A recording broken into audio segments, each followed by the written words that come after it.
Mm. So, a warm welcome to all of you. So glad that you are here this evening for one of our community gatherings and talks with the Rocky Mountain Ecodharma Retreat Center. I know some of you are probably meeting me for the first time. My name is Leonard, and I am a local psychologist and teacher, Dharma teacher and mindfulness teacher in the area. And I have had the great joy of serving as a board member for RMERC since 2020.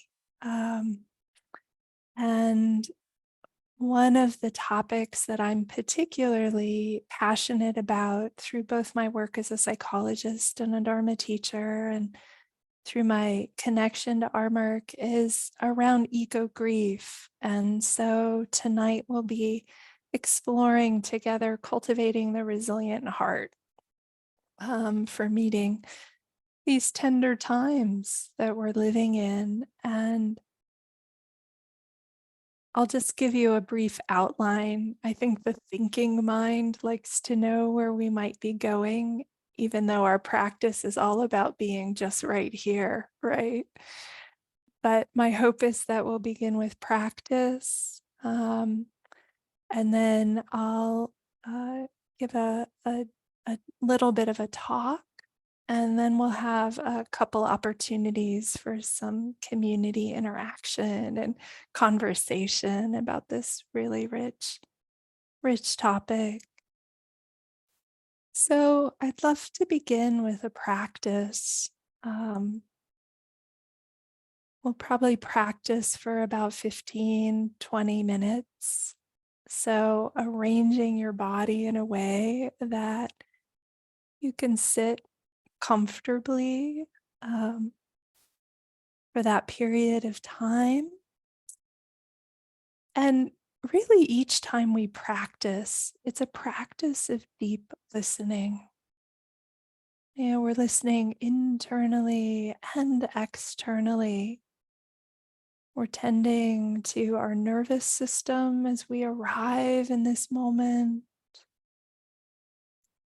Through our practice, we come to know the inner ecosystem in support of helping us better relate to the external ecosystem. And I like to draw from some of the wisdom around trauma-informed mindfulness. We're living in times where many of us are experiencing quite activated nervous systems. So you might be ready to drop in to silence and with the eyes closed, or it might actually be supportive and help a deeper settling to just take a minute with the eyes open to actually orient to the environment that you're in. To look around, the nervous system often settles in a deeper way to know where windows and doors are. It speaks to our animal body. It can actually help the nervous system to look over one shoulder, behind you, if it works in your body to actually engage the muscles of the neck and the hips. And then bringing the gaze forward through the center and then looking over the other shoulder. Our animal bodies, which have not evolved that much since caveman times, are trained to look for danger from behind. So there is this way that when we check that out, I find a spontaneous, deeper breath often arises. And if you have your eyes open, I would invite you now to actually look around and let yourself take in something beautiful in your environment. Maybe you have access to a window, or maybe you're even outside, and connecting with a vista or a view or something specific, a particular tree in your yard or garden. If you're indoors, maybe it's letting your eyes land on a houseplant, a piece of art, a photograph of a beloved family member, or maybe even making contact with a pet that's in the space where you are. Just taking in the colors, the shapes, noticing what feeling might begin to arise in your body as you touch some aspect of beauty, the beauty of the environment, the beauty of relationship. And you might choose to keep your eyes open for this practice or for part of this practice. Or you might decide that it's supportive to soften the gaze or close the eyes. Your choice. It's another way of tending to the nervous system.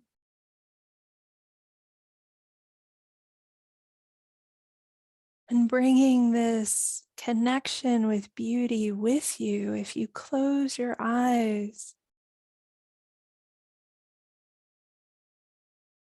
Drinking in the nourishment that's available.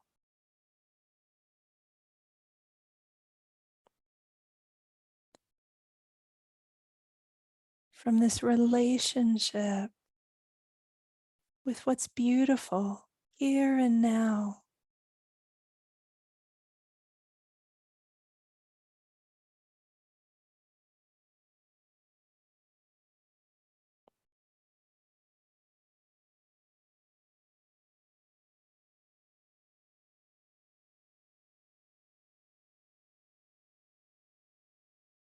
And whether eyes are open or softly closed,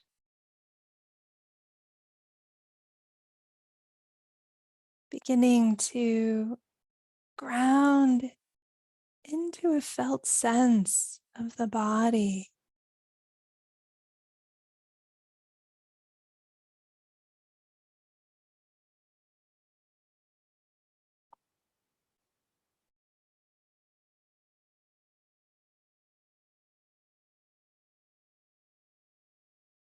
This precious body that in many ways has been our oldest companion, our dearest friend. It's been with us every moment, every heartbeat, every breath of our life.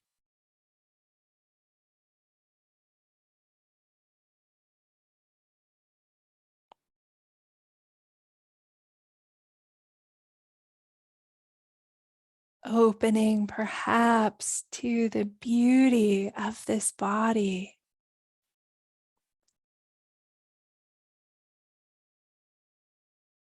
That even when it's tired or injured or ill,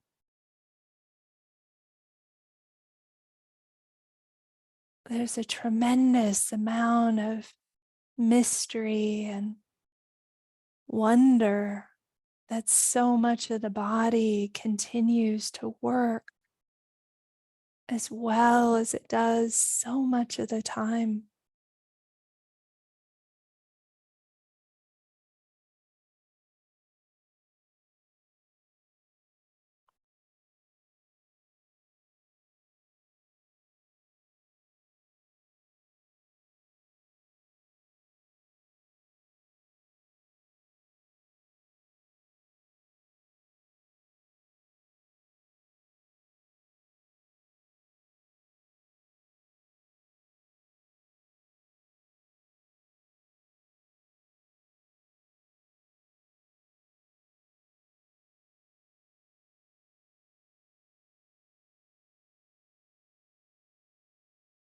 And as you settle into the body,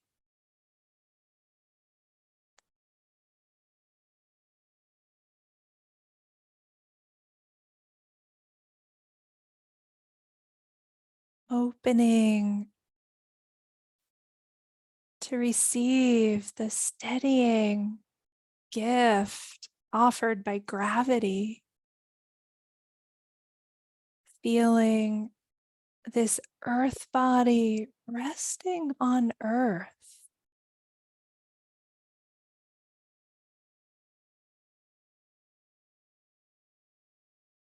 feeling the beauty of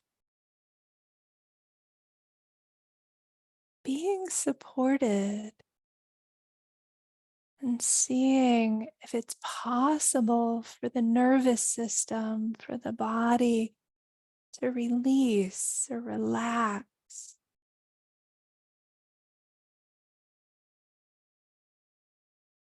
just a little bit more,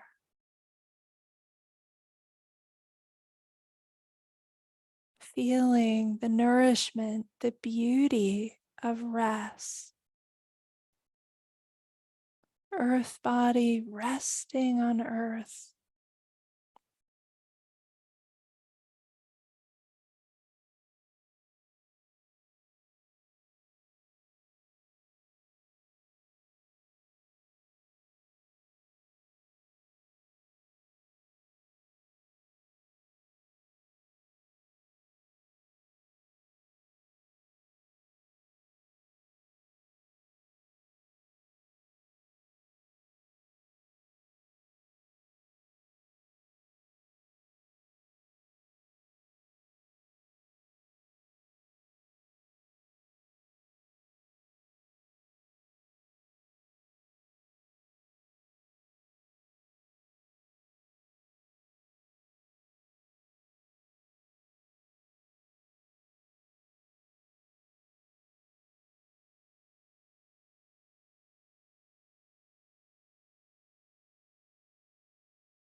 Perhaps coming in closer in the body to become intimate with just the next breath.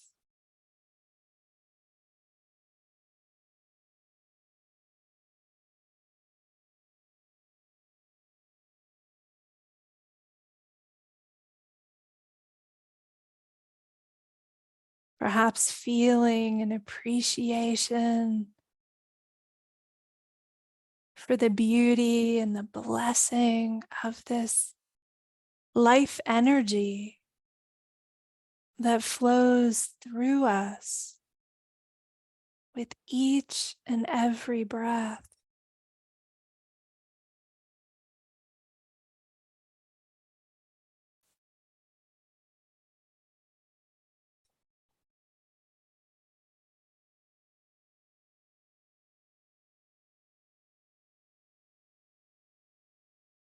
The replenishment that comes with each inhalation, and the release that's invited with each exhalation.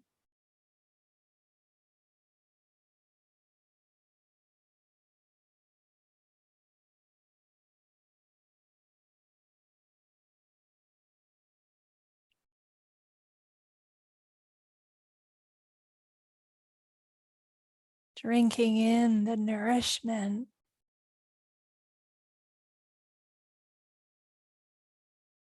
of the beauty of the breath.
and feeling the opening of the heart,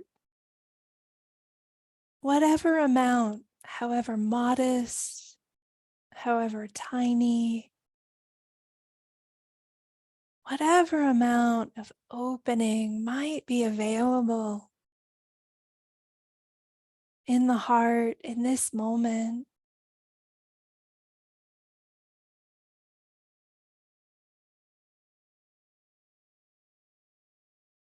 Offering the heart,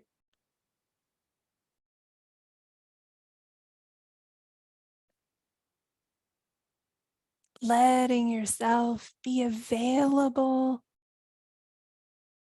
to whatever's here in this moment.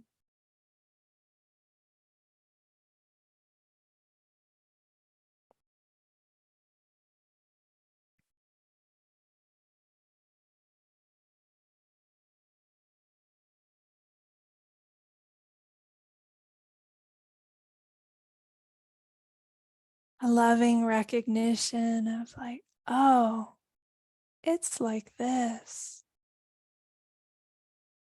just like this.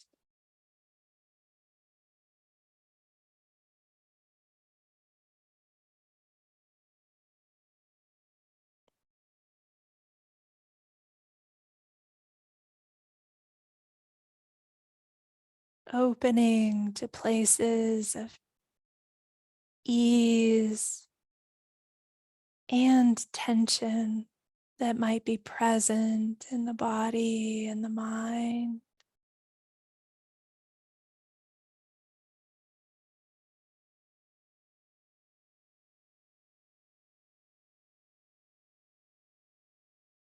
Noticing comfort and discomfort,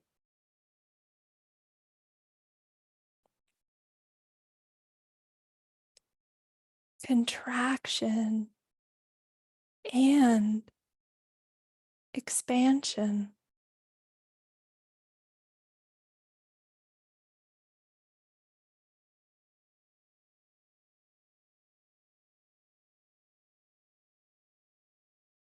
both and,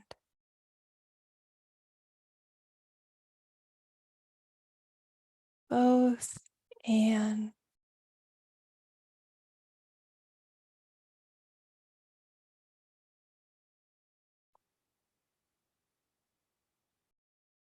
Part of the beauty of our practice is this capacity to offer a quality of welcome to the paradoxes, to the full spectrum of this lived experience, both and.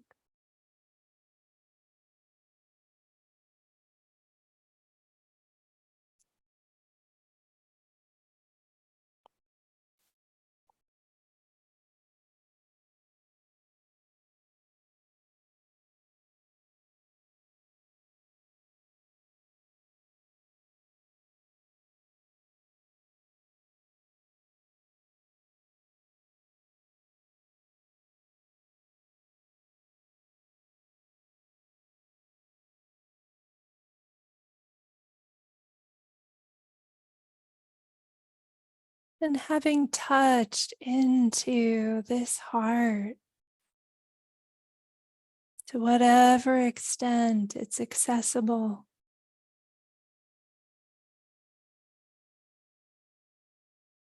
and remembering that each time we practice, we're always practicing not only for our own well-being, but for the well-being of all beings. So inviting the heart to expand and extend in whatever way it can, opening the heart and inviting the love to flow outward, and ever widening ripples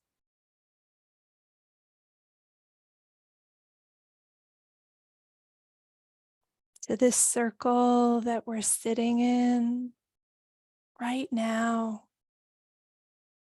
Those you may know, those you don't.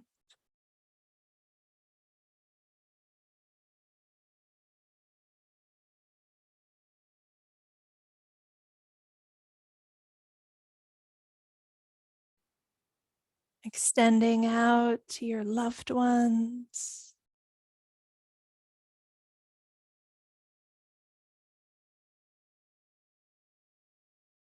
to the wider communities that you belong to,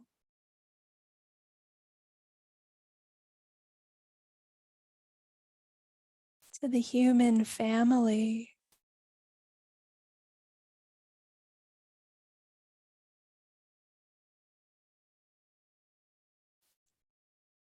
To our more than human kin,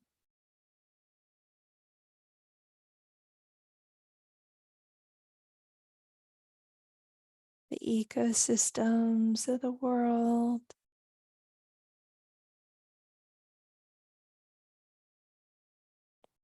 this precious, precious planet that we call home.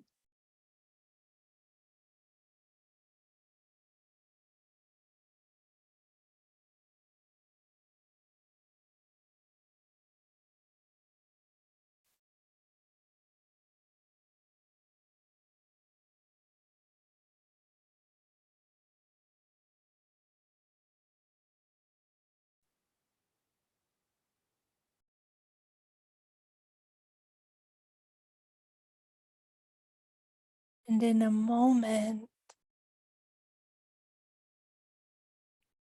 letting the sound of the bell invite you back into this circle, knowing that this circle is held in this field of love as we prepare to turn in the direction of loss.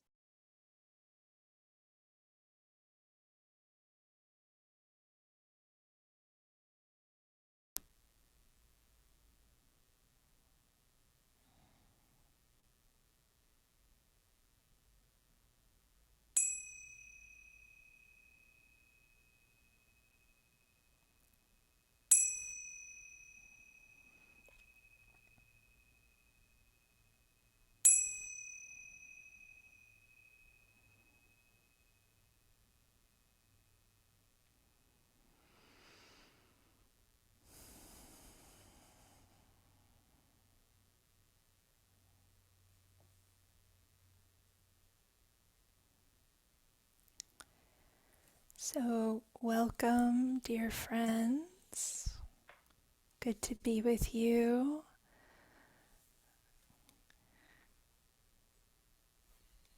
You're welcome to keep your cameras off if you feel so moved at any point to turn your cameras on. I always appreciate seeing your faces. So,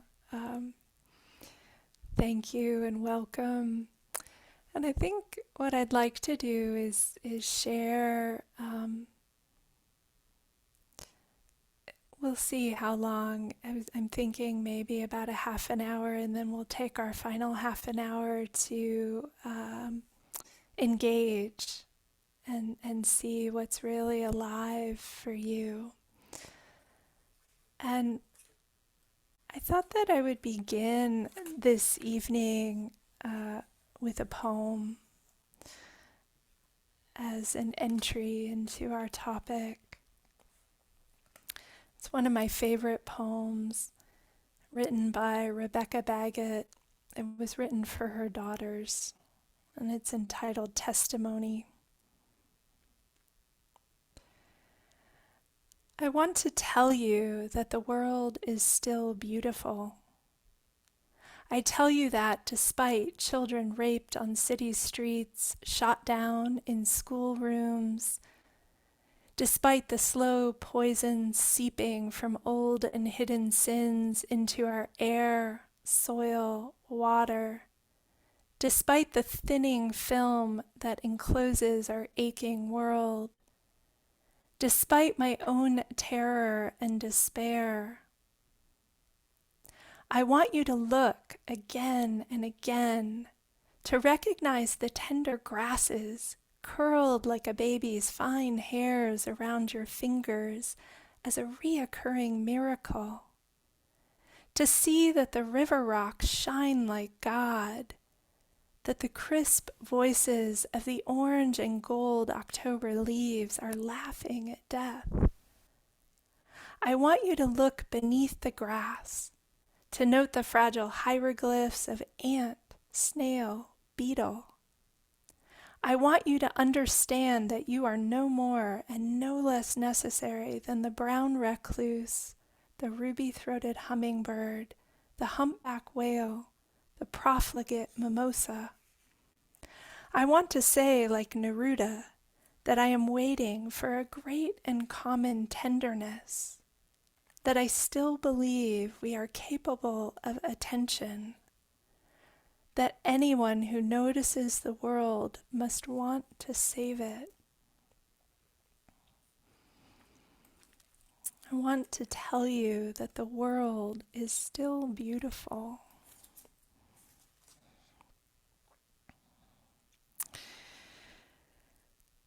So I begin here with this poem, which I believe points so beautifully to the two wings of our practice. The wing of awareness, this courageous, clear seeing, of what is happening to the earth, right? It's like this: global heating, extreme weather, wildfires, court battles, aridification, fracking, ecosystem devastation, species extinction, social inequity and exploitation. It's like this. And then we have the wing of care, right? The wing of care. The heart qualities that we bring to what's happening, to meet suffering with compassion and also beauty with appreciative joy. So we're living in these tender and tenuous times. We live on this fulcrum of love and loss. That opening practice, both and. In recent years, I've been cradling this inquiry in my own practice of this question of, how do I live in this world? How do I live in this world? How do we live in this world? How do we metabolize like this much loss, this much grief? How can we be with both the beauty and the brokenness? Joanna Macy, some of you are likely familiar with her work that reconnects, says that we begin with gratitude, which resources the heart. We resource the heart with appreciation or beauty, as we were invited to in that opening practice, which offers the resiliency that we might actually open to the grief, which supports the possibility of what she describes as going forth with wise, compassionate action to be part of what she frames as the great turning, so that we might be agents of transformation. So today, I really want to focus in on that sort of middle part of that path that Joanna points us to, of grief, the territory of grief. Um, and what does our practice offer us to support us in cultivating a tender, resilient, responsive heart so that we don't collapse in despair and that we still can stay engaged and might be agents of transformation? So, if I were teaching, as I sometimes do up at Armork, the best teacher is the land herself.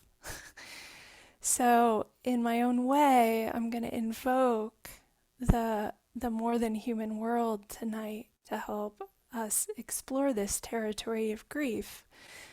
So, a little over a month ago, I experienced a rather poignant uh, encounter with grief about the natural world in my everyday life. Um, you know, literally just outside my door. So as I left my house one morning to go for a walk, I encountered a dead and decapitated rabbit on the sidewalk in front of my house, likely um, killed by a coyote from the open space nearby. And my heart contracted at seeing this, this little being. And I I had been eating breakfast and watching outside my window, and I kept watching all these neighbors like walk by and stop and stare at something, but it wasn't visible from my window, so I didn't encounter this until I went out the door. And from this place of tenderness, I turned around, I walked inside, I got a pair of garden gloves and a paper bag, and I came out and I very gently bent down, picked up this rabbit, this remains of this rabbit, put it on the paper bag, and walked it out into the open space. And nearby, and I found it what felt like a more peaceful, private, and in my estimation, like dignified final resting place under a thicket of plums, wild plums. And it may not be, as I lean into this tonight, it may not be that the death of this particular rabbit was connected to climate change or the poly crises that we're facing in this time. But this experience, I believe, really offers us a window into how we might work with eco grief, grief for the natural, the more than human world, really, because we're part of the natural world. So after placing the rabbit in this little thicket, I sat with it. At first actually not feeling very much, because after the initial wave of tenderness, there was kind of this waves of numbness where I didn't feel much of anything at all. And I continued to sit with the shutdown, of sitting in the presence of this like torn little body of this being. And I gradually started to come back into my body. I could feel my butt on the ground and my feet on the ground, earth body resting on earth. And I started to feel a connection to the sounds of the morning around me, the bird song. There was in the distance a little bit, still at that point, the sound of water running through the ditch system that's part of Boulder County. And I could feel the sun, the warmth of the sun on my body, on my back. And, so I was sitting there with this body and the rabbit body and the earth body. And I started to recall what just naturally arose was this spring. I had spent several months joyfully watching a rabbit, perhaps this rabbit, I don't know, playing in my yard. It felt like play. I'd watch it kind of hop over the tall grass. I would watch it nibble on the spring flowers in my garden. And there was this sense of, I could feel like my heart opening. I could feel the love. I could feel the quality of connection that was emerging as I came back into the body. And it became a portal to the loss, because the next thing that happened was the tears started to flow. The tears for the potential pain and suffering and fear that this animal might have experienced in its dying process. The tears for the lost relationship, perhaps if this was my rabbit that had been in my yard.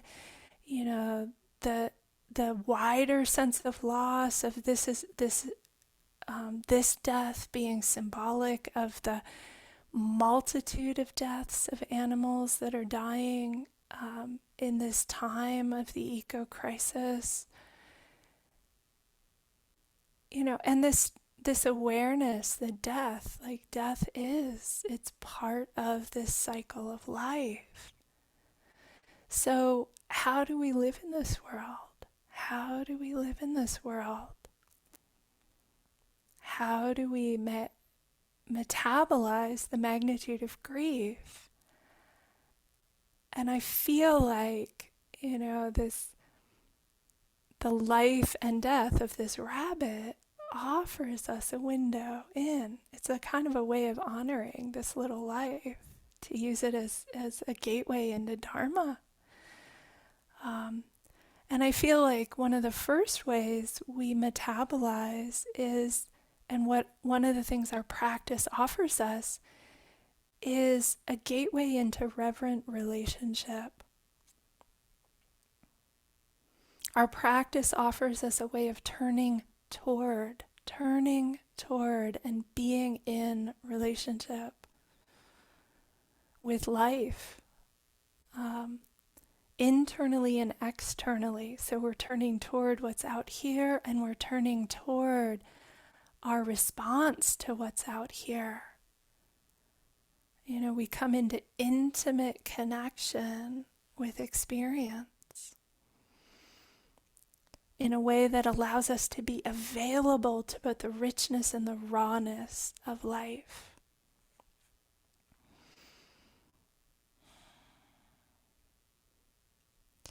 And it brings us into a relationship with this web of life that we belong to. What Thich Nhat Hanh so beautifully points to as interbeing, right? Interbeing. We're not separate from. So much of our suffering is through that sense of separation. And that separation gets expressed in so many ways. It gets expressed as a sense of dominion, of domination, of ownership, of extraction, all these things we're doing to the planet, right? So when there's a sense of relationship, it's a lot easier to actually be responsive. It just naturally arises from a place of connection and love. So that's the first ingredient I think our practice offers us, is a gateway into reverent, responsive relationship. A second area that I think we're supported in working with grief is through the practices of the Brahma Viharas, the heart practices. That Pali phrase is translated as divine abodes, the divine abodes of the heart: kindness, compassion, appreciative joy, and equanimity. There is like a lifetime of teachings in the Brahma Viharas, but I want to uplift actually just one element of the Brahma Viharas tonight that I think is so helpful with grief. And that's their interplay. Often we cultivate these heart qualities in a singular fashion. We might take a deep dive into cultivating metta or loving kindness, right? We really work with it for all different kinds of beings, or we take a really deep dive. And the interplay of these qualities is so helpful because actually these heart qualities often reach their most mature and supportive expression when they work in harmony. And one of the most beautiful descriptions of this I've heard comes from Temple Smith, a teacher in the Insight tradition. And he talks about playing Brahma-Vihara chords.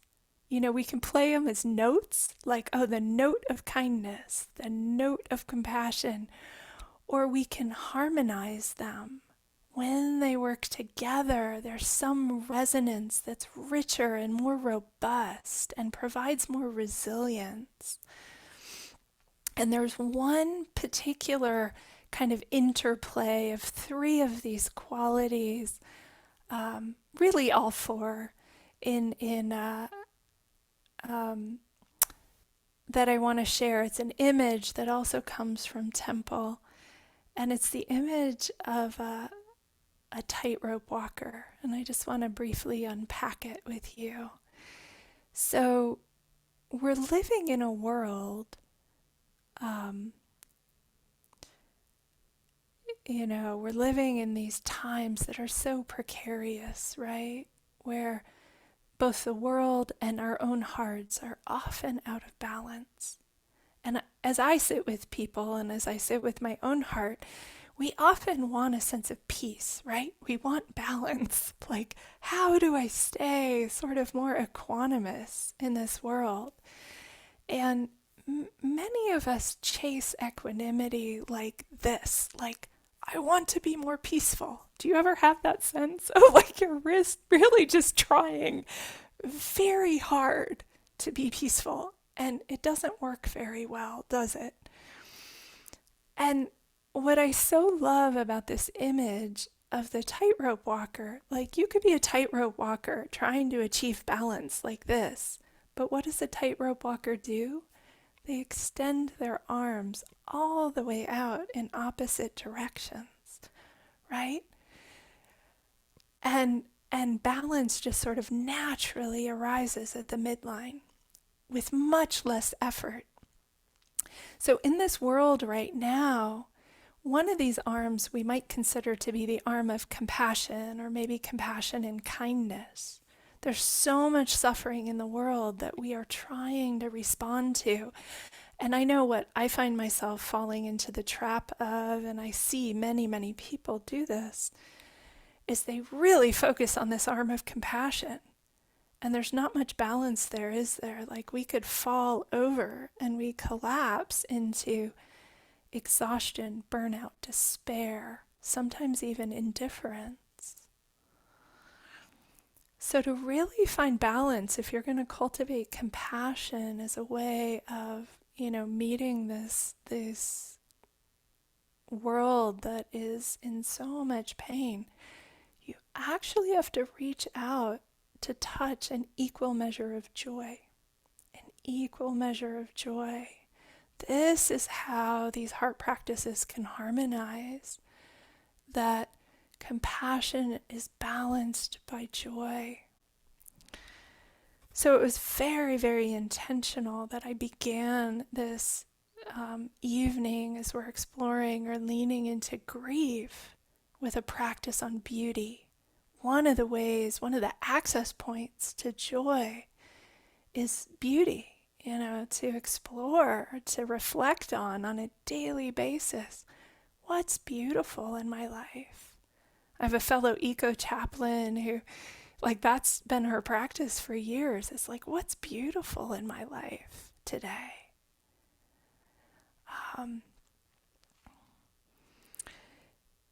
It's true. There are many terrible and tragic things happening in the world right now. And that is a partial story. Simultaneously, there are millions of acts of kindness and immeasurable moments of beauty that are unfolding right now as well. Our world is beautiful and broken, beautiful and broken. So we have reverent relationship. We have the harmonizing of these heart qualities that can be a support for grief. One of the other pieces of our practice that supports us or comes into play as we sit with grief is knowing the truth of anicca, or impermanence, sometimes translated as inconstancy. This life is a flow. Things are always changing. And, aging, illness, and dying are not a mistake. They're part of this embodied incarnation, whether that's on the scale of a human body, a rabbit body, or or a planetary body. In some ways, I often think of aging, illness, and dying as impermanence with the big I. There's all these little impermanences in a day. A cup of coffee ends, a meal ends, a day ends, a conversation ends. And aging, illness, and dying are, the big I's that are often very tender and tenderizing for the heart.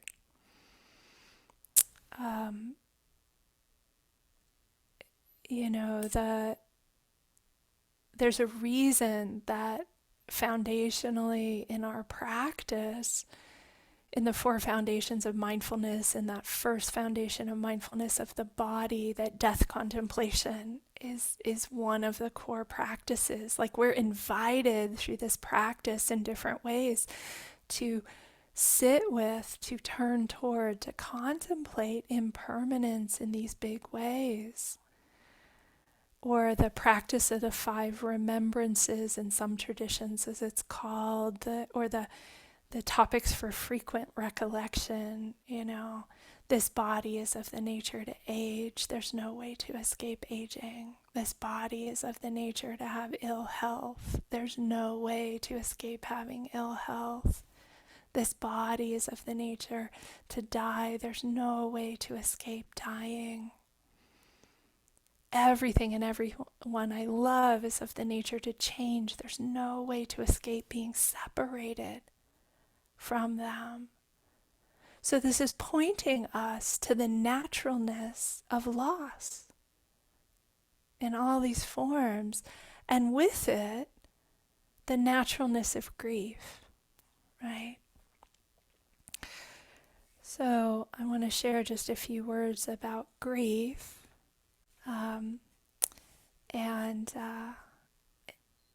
And then we'll migrate towards some exploration together. Grief arises, and it's really the loving response to loss. And grief is often talked about as somehow it's like this distinct, boundaried, identifiable emotion.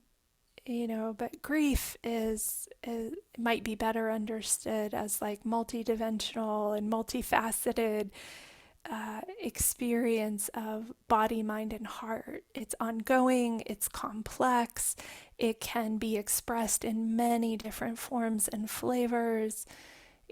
Grief has dimensions or can be seasoned with sadness and heartbreak, anger, fear, frustration, overwhelm, helplessness, despair, regret, sorrow, disappointment. It can also be felt as, at times, relief, acceptance, hope, meaning making. So grief is not one thing. It's not one end of the spectrum of human experience. And grief is also not something that we're supposed to get over, get through. Grief is really something that we accompany, that we are in relationship with. It's another application of that reverent, responsive relationship. Francis Weller, in his beautiful book, The Wild Edge of Sorrow, speaks so eloquently to accompaniment, the accompaniment of grief. And I thought I would share one more poem here that speaks to this. It's a poem by Albert Hufstekler entitled The Cure. We think we get over things. We don't get over things. Or say, we get over the measles, but not a broken heart. We need to make that distinction. The things that become part of our experience never become less a part of our experience. How can I say it? The way to get over a life is to die. Short of that, you move with it. Let the pain be pain, not in the hope that it will vanish, but in the faith that it will fit in. Find its place in the shape of things, and be then not any less pain, but true to form. Because anything natural has an inherent shape and will flow towards it. And a life is as natural as a leaf. That's what we're looking for. Not the end of a thing, but the shape of it. Wisdom is seeing the shape of your life without obliterating, getting over a single instant of it.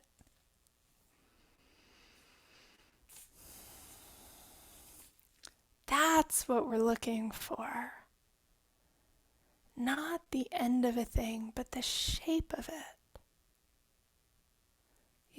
So the question might become, how does grief fit into our life?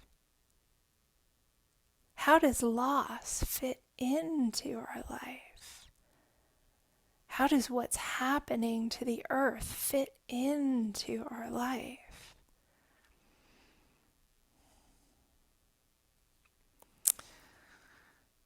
So I'll just close with a few final thoughts on another dimension of relationship. So we have reverent relationship, the harmonizing of heart qualities, the truth of impermanence, supporting us with this territory of grief. Grief is a shared experience, and it really benefits from being held communally. So we can draw on the support of Sangha, of connection, with friends, with family, with spiritual community, neighborhoods, towns, our circle of more than human kin. We can actually draw support and strength from the earth as we are grieving what is happening to the earth, what is happening on the earth. Drawing support and strength from the larger ecosystem of life. You could hear that, I think, in that story I started with about the rabbit, the support of sitting on the earth. My body, the rabbit's body, on the earth body, drawing stability from the ground itself, drawing solace and support from the beauty of the day, the bird song, the sunshine, the wind. I'll share just one brief story. those of you who are local to Colorado and have lived here for a while, if you were here almost a decade ago, it's almost 10 years now, for the flood that happened here in the Boulder County region that particularly impacted Jamestown and also Lyons. It was supposedly a 500-year flood event. And I was really fortunate to have the opportunity to support people in the aftermath of the flood through the United Way Fund, one of many, many therapists that offered their services. And I felt really privileged to have this small window into the healing journeys of individuals, but also into the larger window of some of what was happening in the community, particularly in Lyons, was where most of the folks that I worked with were living. And one of the most beautiful examples of collective healing related to in Lyons, there was this creation of a labyrinth that emerged, and such a beautiful example of collective collaborative healing in partnership with the land. River rocks that had been moved through that flood were harvested and used in the creation of the labyrinth. And what's amazing to me is it's still there almost a decade later. It's still alive, it's still engaged with, it's dynamic, it's evolving. It represents an ongoing relationship between the land and individuals and the community. There's offerings that have come and gone over the years. People gather there. It is an ongoing relationship with grief. The flood's not forgotten. The land is not forgotten. It's this ongoing accompaniment of the grieving process. We don't get over things. Things take a shape in our individual and our collective communal hearts.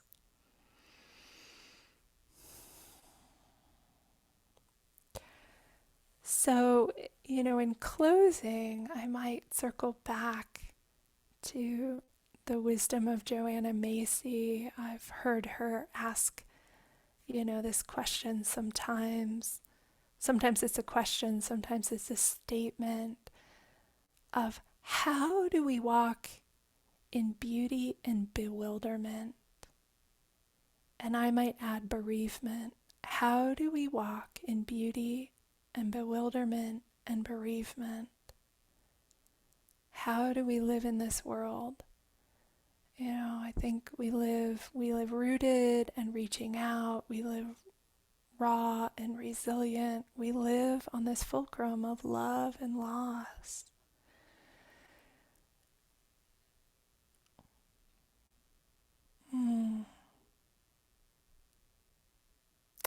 Let's just take a few moments to let the words land before we shift into a more interactive part of our time together.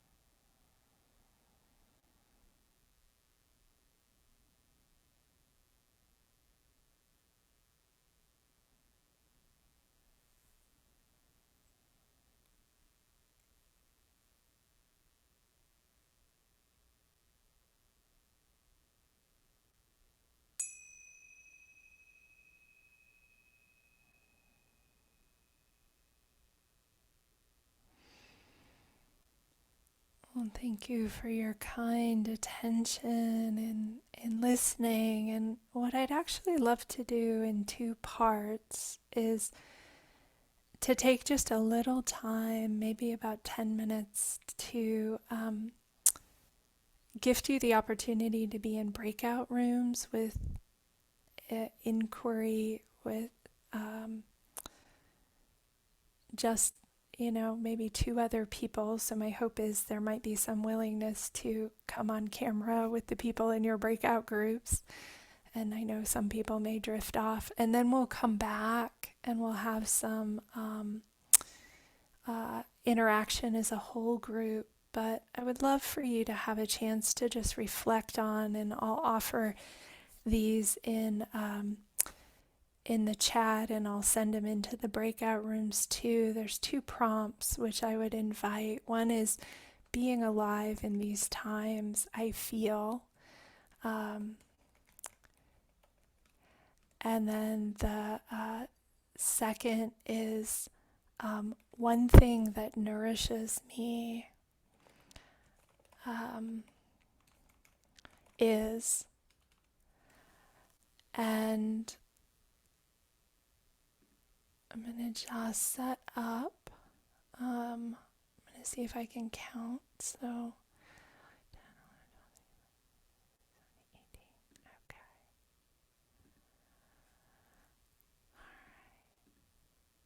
All right. So, I am going to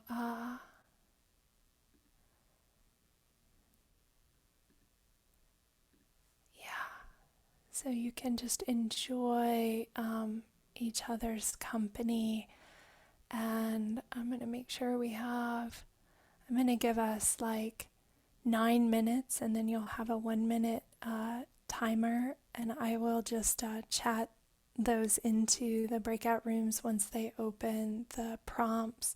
And if something else speaks to you, follow your heart, and then we'll come back and we'll harvest some of the shares and comments. So enjoy your exploration, and I'll see you soon.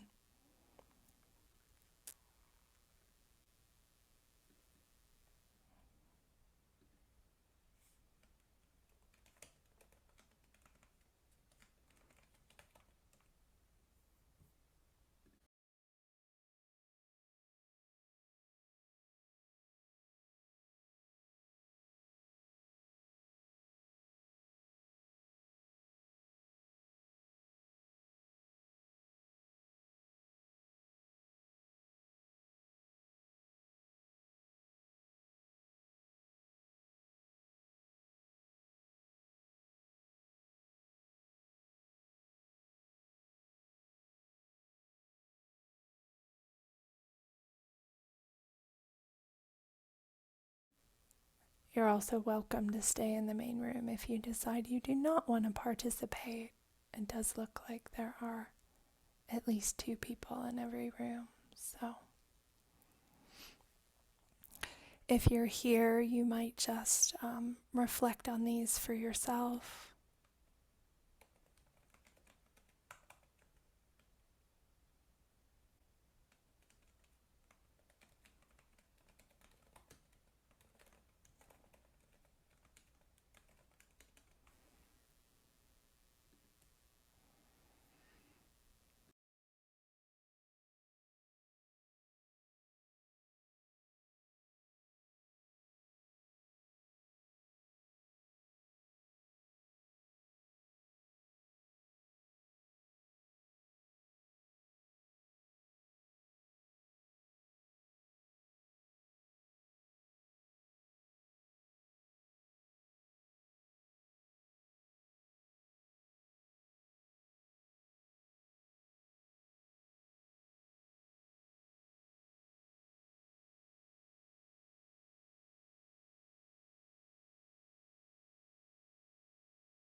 I'm also open if some of you who are sitting in the room have something you want to say or share while it's, me and a couple of you. And you're also welcome to be in silence or use this as a break. So I'll just acknowledge that as we're waiting for these last few minutes.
Welcome back, friends. Good to see you. I hope there was some richness in that opportunity to explore and converse with each other. And I really would just like to open it up if there are things that you would like to share or ask. Um, Feel free to, if you know how to, raise your Zoom hand through the reactions that's at the bottom, or you can raise your actual hand if I can see you, and then you can just unmute, and would love to hear some of your voices.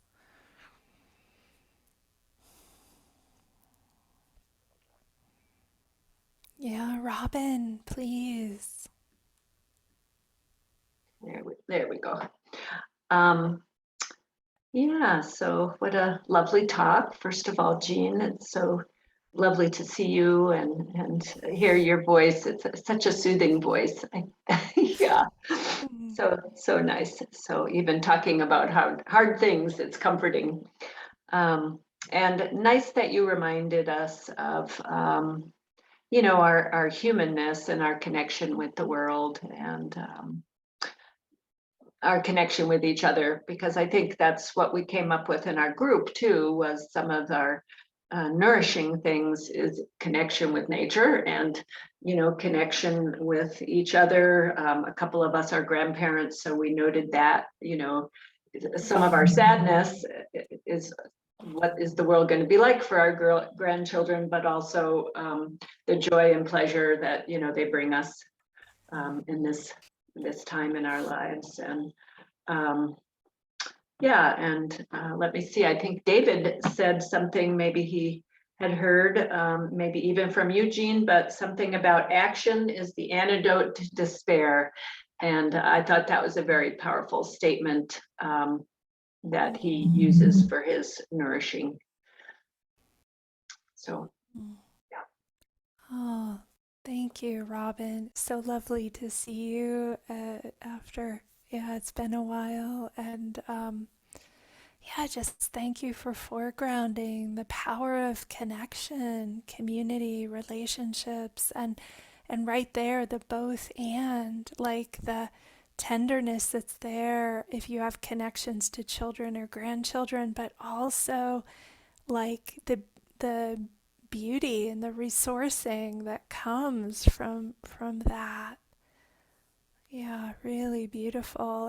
And David, I see that you have your hand raised, so maybe this is a nice segue from what Robin's sharing. Oh, oh, there you are. You're muted, David. Okay. So There you I go. was amused to notice that when you recited the five remembrances, that you only recited four, and you left out the fifth one, which is my actions are my only true belongings. Yes. There's no escaping the consequences of my actions, and they're the ground on which I stand. And that was what I was sort of bringing to this, that was what was in my head, because I use that a lot, and where I got it. Um, uh, Yeah. and so that's, yeah, I was just amused to notice that you left that one out. And that's one of the things that nourishes me, and that's really important. That's one of the things that I brought to the group.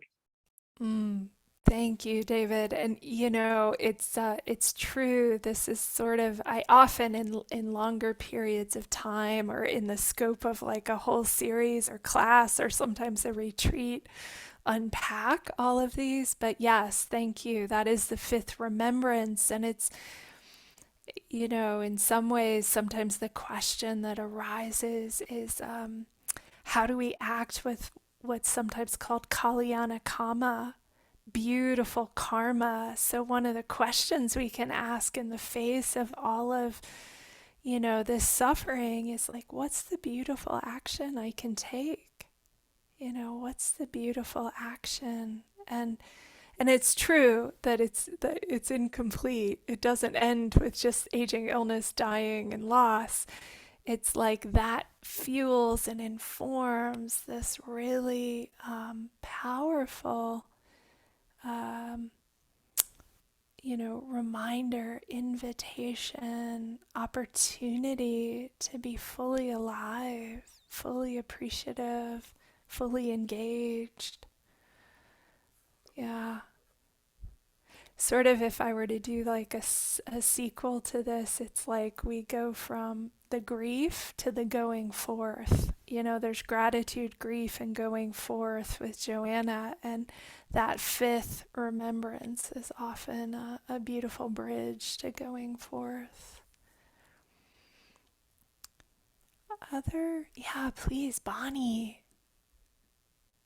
It reminds me, the one of the pieces of Joanna's spiral that is so important to me is after grief, it's seeing with new eyes, meaning Yes. we open to the possibility, empty space of seeing with new eyes in order to go forth with new perspective. Yes, beautiful. Oh, thank you for bringing that in. And I'm curious, I don't know if you could speak further, Bonnie. Like, is there anything in your practice that really helps you access that seeing with new eyes? Well, for me, meditation outdoors every morning definitely shifts where I'm at. And I happen to do include a Rosicrucian sun meditation of bringing sun into each chakra and filling my body with sunlight and love. And that to me, does a lot of that shifting of energy, when otherwise I'm sort of like, in the morning. And also definitely going out into nature, there's a little forest across the street where I live. And that makes a huge difference when I make a real effort to connect with the trees that are there. Beautiful. Thank you. As an inspiration and example, each one of us, it's like finding what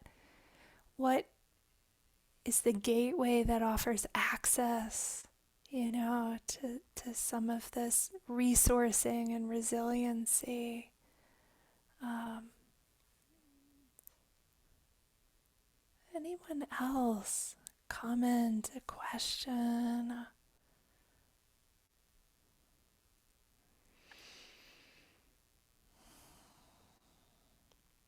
Yes, please, John. And then Barbara. Hi. Um,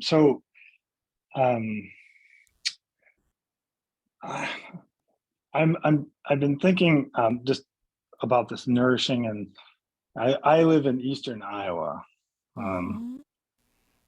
and I and I think I have been on this mission of like finding some modicum of joy. And I have a lovely family, and so there's that. But like outside of that, and I'm telling you, I'm having trouble.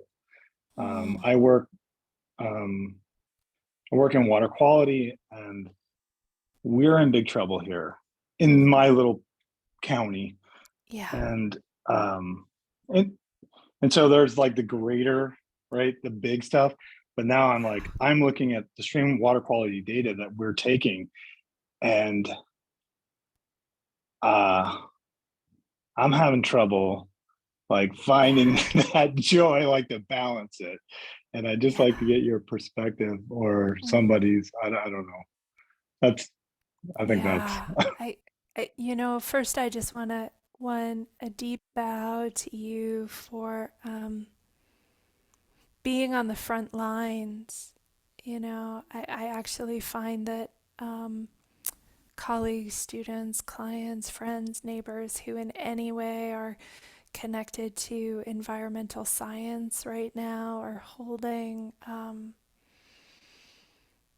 information and a perspective that's particularly painful. So I just want to honor that. Thank you. And to not sugarcoat, I really appreciate you bringing this in because each of us, probably in our own ways, has those moments. Like this question is for you, but it's also for all of us, that land in these dark places. And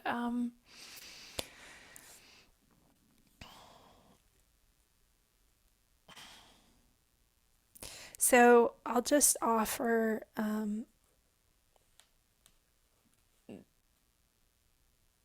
So two things are coming up for me. This is not like an answer, but I um,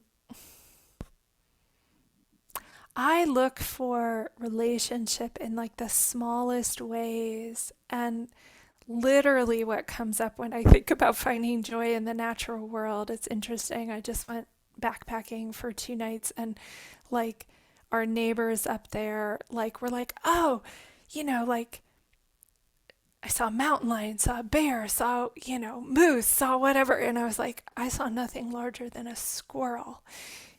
And so sometimes I'm looking for joy that feels like that. And often my biggest teachers from the more than human world, literally, I feel like in my Dharma talks and stuff, I'm always talking about the flies, the spiders, the worms, the slugs, and it's strange to me that I actually feel such joy sometimes when like a little insect lands on my hand and I just feel this sense of kinship. And so anytime there's a sense of like, I mean, there's a lot to despair about, but I really try to be vigilant about moments of life connecting with life. mm, And I love these little insects. Like if I'm having lunch outdoors and a fly lands on my salad and gets mired in my salad dressing, I find such joy in rescuing that insect.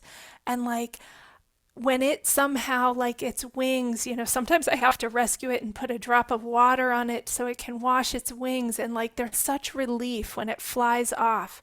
Has that saved the world? Absolutely not.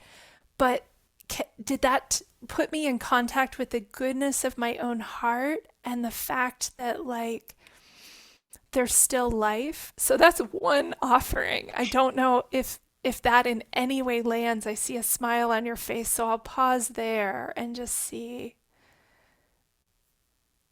Um, I'm I mean I do have these moments when I'm out, say, sampling.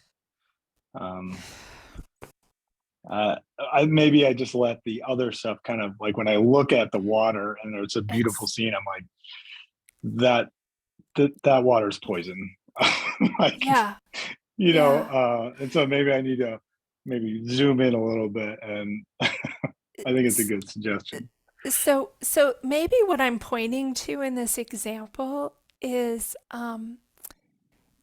if and when it's possible to orient to the love, like the love Mm, and the loss live side by side. So even in your pain about the water quality, what I'm hearing is an undercurrent in there is so much love about the mm, rivers, the streams, the lakes, all the beings that depend on that.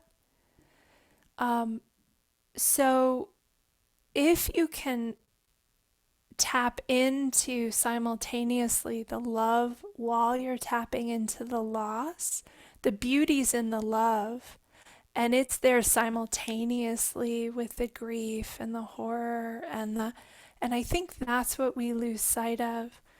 I don't have the quote with me, but one of the beautiful teachers I've been inspired by, he's now deceased, but an Ojibwe author, Richard Wagamese, and mm, he has in this book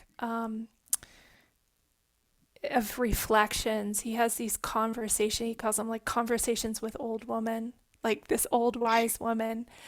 And one of the conversations that most touched me, I won't get it exactly, was like, what if in the end, like none of it matters? And she's like, well, what do you mean? And he's like, all the prayer, all the effort, all the whatever. And she goes, you know, and her response is, then we come out better for it. And he's like, what do you mean? And she said, she basically points to, can you imagine a better way to live than with care and with gratitude and with love mm, and with appreciation?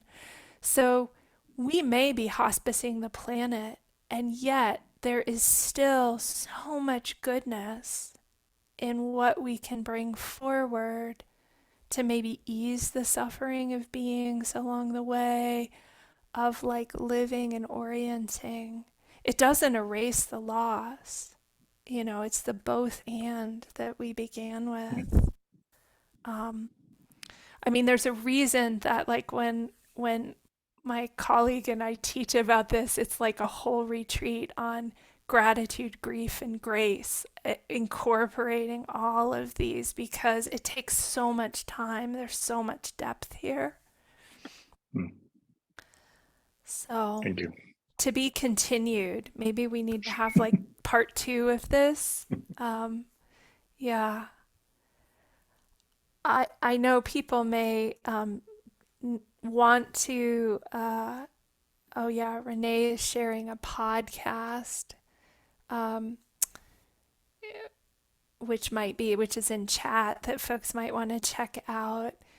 One thing I'll say is I'm happy to stay on a few more minutes if people have comments. I want to respect the time if people want to jump off. So, what I'll say is for those of you who feel like you want to pause, it's such a joy to connect around this. It's really close to my heart, this topic. And I know you're all connected with Armork. I encourage you to continue to stay in contact with Armork. I'm also going to put in the chat if somehow you want to reach out to me as a resource, my website, you can contact me through that. That's in the chat as well. Um, and I'm happy to stay for just a few more minutes because I want to honor that Holly had a comment, and Barbara, I know you had raised your hand too. So, um, yeah, Holly, and then if Barbara, you still have a comment, I welcome that in. Yes, I was just going to say that water is traditionally, okay, I appreciate all people that work with the environment and help to heal the environment, but water is traditionally considered feminine in some, I don't know. And so I just wanted to say that I really appreciate all the men that are helping to heal the water. And that's one thing that nourishes me. Mm, beautiful. Thank you for honoring that. That's one of those, I think, imbalances in our world. Like, those energies of the masculine and the feminine, and then some of the ascendancy of what we might consider the traditional masculine energy, which has been about domination and some of the separation. So that harmony of, being in deep relationship with these different elements. So really beautiful, Holly. Barbara, did you have something you wanted to share? I would love your Just a voice. very quick comment. I live in Marshall and our property borders where the fire started. And about a year ago, for anybody who's not locally here, we had a fire burn over 1,000 homes. And many of my neighbors lost their homes. And we've been meeting together once a month since this happened. And this idea of shared grief and participating with each other, it's very intergenerational. And I think that what we get from spending time with each other is being able to offer service to each other in areas we know about, and little shared joys like sharing some perennial plants to put into your garden. And that idea of the wings of joy balancing the grief and being in relationship with each other in a shared grief situation is quite valuable. So thank you, Jeannie, for your insights. You've given us all a lot to think about tonight. So thank you. Oh, thank you so much. And that's so beautiful, Barbara. Yeah, if I had had more time, I had some stories about the Marshall Fire as well. I've certainly worked with, sadly, many people who lost their homes in the fires, also living on the, within a couple miles of the burn zone myself. And what a beautiful example of communal healing. Warms my heart to hear. And there was a request for the title of the poem, and the author of the poem I read about sort of we don't get over things. So that's in the chat as well. Any final sharing that you just don't want to leave without speaking before we close?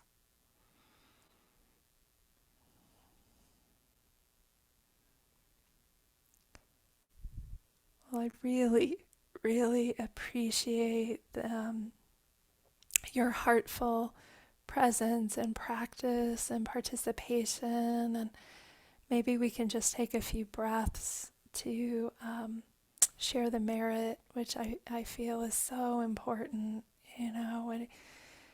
so touching into this moment, this body, this heart, feeling the goodness of our practice,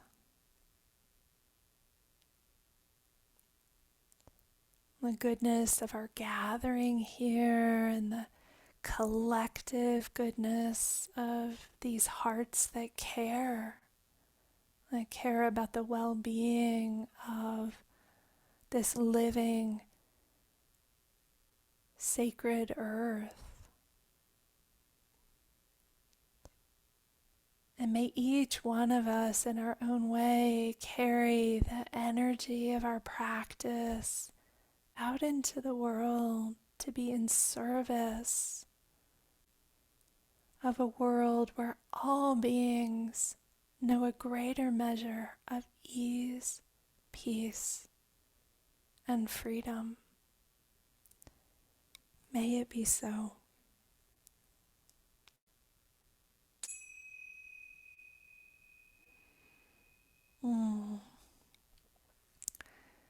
I hope our paths cross again. Keep in touch with Armark. Feel free to keep in touch with me. Apologies to the men in the group. The only retreat I'm teaching this season is for women, but if any of the women in the room have an interest, feel free to reach out and ask. There are still a few spots available, and take such good care of your tender hearts as you're taking care of the earth. And I really do hope our paths cross again. Be well.